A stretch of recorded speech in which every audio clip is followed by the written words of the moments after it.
Voltamos, meus amigos, agora para nós falarmos aqui sobre o artigo 9º da CLT. Esse artigo 9º da CLT, ele é muito utilizado no dia a dia pelos juízes do trabalho para desconstituir fraudes trabalhistas que foram implementadas pelas empresas, pelo empregador. Isso em nome de dois princípios que são fundamentais no direito do trabalho, que são muito importantes aqui no nosso cotidiano: irrenunciabilidade de direitos e primazia da realidade. Então veja que muitas vezes o empregado ele é levado a renunciar direitos, renunciar a um vínculo reconhecido em carteira, com proteção previdenciária, com depósito de FGTS, trocando este vínculo por um contrato de prestação de serviços. Muitas vezes aquela pessoa está precisando de uma ocupação, lhe é oferecido esse vínculo aqui fraudulento. Vejam que depois ele vai poder buscar o reconhecimento do vínculo de emprego, vamos comentar um pouco mais sobre isso. Então, muitas vezes, o empregado é levado a renunciar a determinada proteção jurídica em nome de uma necessidade. Só que, no julgamento, na Justiça do Trabalho, surge o princípio da primazia da realidade. O juiz observa que, na realidade, aquele empregado desenvolvia uma função diferente ou tinha uma situação diferente daquela descrita na documentação. Na documentação, por exemplo, ele era um sócio. Ele até consta lá no contrato social como um sócio.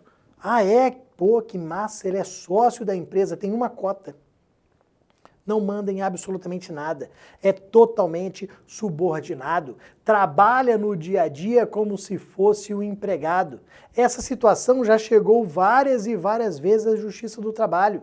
Desconstituímos aquela relação societária e reconhecemos o vínculo de emprego, com anotação da carteira e pagamento de todas as verbas decorrentes daquele vínculo. Então essa é uma situação que a gente vê claramente a renúncia. Eu aceito ali ser chamado de sócio, ser colocado no papel como um sócio, mas trabalho como um empregado. Pode ser que naquele momento eu precisasse daquele trabalho. Vejam que eu vou agora, em nome do princípio da primazia da realidade, desconstituir aquela sociedade e vou reconhecer o vínculo de emprego. Para isso daqui, os juízes do trabalho utilizam esse artigo 9º da CLT que nós vamos verificar agora. Por que eu posso desconstituir aquela relação societária? Por que eu posso desconstituir aquele contrato de prestação dos serviços? Porque olha aqui nos termos do artigo 9º. Aquela relação societária, aquele contrato social, ele é nulo. Aquele contrato de prestação de serviços, ele é nulo.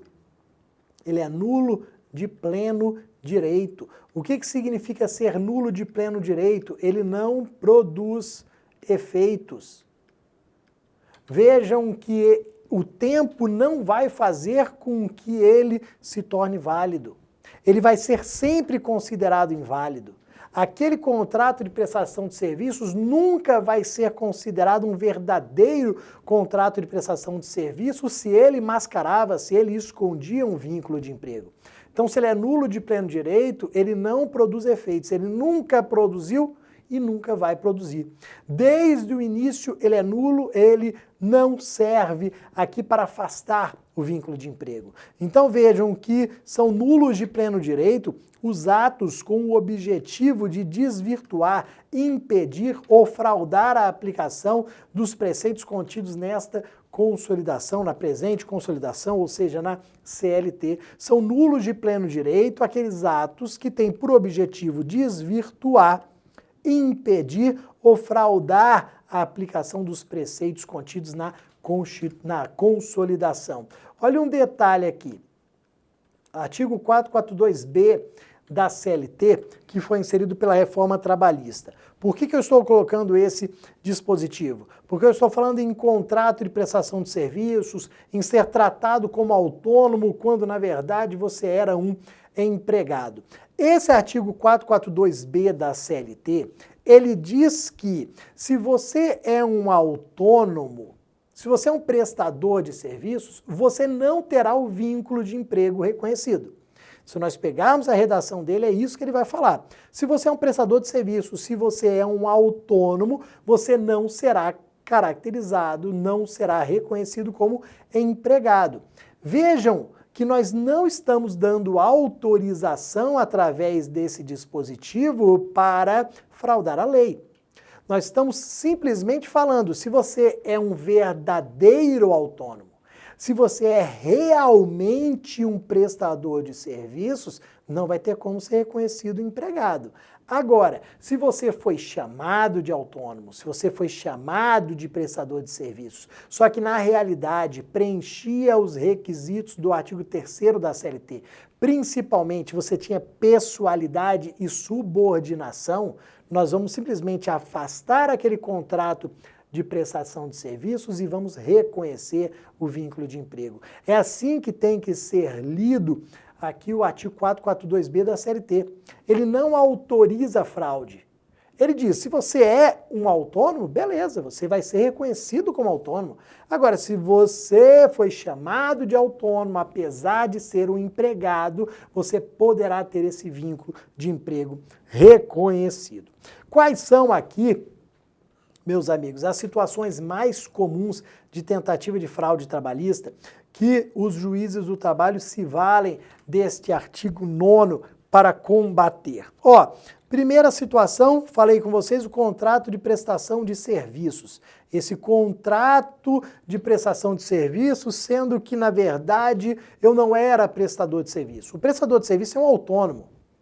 Ele trabalha o quê? Com a autonomia, olha o próprio nome, autônomo, ele tinha autonomia, ele não tinha subordinação, ele não tinha horário fixo, ele não tinha controle de horário, controle de produtividade, não. Peraí, se você é um autônomo e tem controle de horário, controle de produtividade, você está muito mais para o empregado do que um autônomo. Cadê sua autonomia? Se você tinha que fazer tudo de acordo certinho dentro dos horários determinados por aquela empresa. Então vejam, essa situação é a mais recorrente na Justiça do Trabalho. Nós chamamos aqui em Direito do Trabalho de pejotização. Pejotização, por quê? Porque você é contratado como PJ, como pessoa jurídica. Ó, abre aí, Bruno, uma pessoa jurídica, uma empresa em seu nome, que eu vou contratar a sua PJ, eu vou contratar a sua pessoa jurídica. Eu não vou contratar você como empregado, não, eu vou contratar a sua empresa. A sua empresa vai prestar serviços para a minha empresa. Peraí, mas quem é a empresa do Bruno? O Bruno. Quem vai trabalhar? O Bruno. Seguindo as ordens de quem? Minhas. Então vejam, no final das contas, o Bruno vai ter pessoalidade, habitualidade, subordinação, alteridade. Foi feito esse contrato entre as PJs, entre as empresas, simplesmente para mascarar o vínculo de emprego, para não ter pagamento de 13º, de férias, de INSS, de FGTS e outros tributos que decorrem da relação de emprego. Então eu fui contratado como PJ, mas no dia a dia tenho aqui a presença dos requisitos do vínculo de emprego. Essa é uma situação bem comum, a pejotização. Depois temos aqui o salário pago por fora. Então também muito comum o salário pago por fora. Vejam aqui que muitas vezes o empregado até concorda. Ah não, ó, pode anotar na minha carteira aí R$2.000 e você me paga R$1.000, paga R$2.000 por fora. Às vezes muitos empregados até gostam disso, mas estão violando a lei, estão sonegando impostos. Uai, por que alguns empregados até gostam de receber salário por fora? Porque se eu recebesse os R$4.000 de salário, eu teria que pagar imposto de renda. Agora, sendo meu salário na carteira R$2.000, eu sou isento do imposto de renda. Ah, então eu tenho uma vantagem. Mas vejam que você está sonegando impostos. Você recebe R$4.000, você deveria pagar o imposto de renda. Além dessa questão tributária e criminal aqui por sonegação de impostos, nós temos também uma questão previdenciária. Porque o que acontece? Se o seu salário na carteira é R$2.000, a contribuição previdenciária, a contribuição para o INSS está sendo feita com base em R$2.000. Se você ficar doente e for receber um auxílio-doença, por exemplo, eles vão te pagar com base em R$2.000. Será que o seu empregador vai continuar pagando os R$2.000 por fora se você não tem condições de trabalho? Duvido. Duvido. Você vai receber com base nos R$2.000 do INSS. Se você for aposentado por invalidez, vai ser com base nos R$2.000. Olha o prejuízo para você. Então, às vezes, o empregado pensa em não pagar imposto de renda e aí até aceita essa situação, mas também há esse lado extremamente negativo das contribuições previdenciárias. E depois temos aqui também como exemplo coação e pedido de demissão. O empregado que é coagido ali a pedir demissão, principalmente por quê? Porque o empregador não quer pagar a multa de 40% do FGTS, que é aqui a principal verba rescisória, é o maior valor pago a título de verba rescisória. Então, o empregador coage o empregado a pedir demissão. Às vezes, o empregado tem estabilidade provisória, não pode ser demitido, mas pedir demissão ele pode. Então, ele é coagido a pedir demissão. Essa situação, ela também chega ao Poder Judiciário. Todas elas são desconstituídas em nome ali do artigo 9º da CLT, do princípio da irrenunciabilidade de direitos. Tá bom, galera? Volto depois, amanhã, com mais um vídeo aqui no Planejamento 365. Um abraço.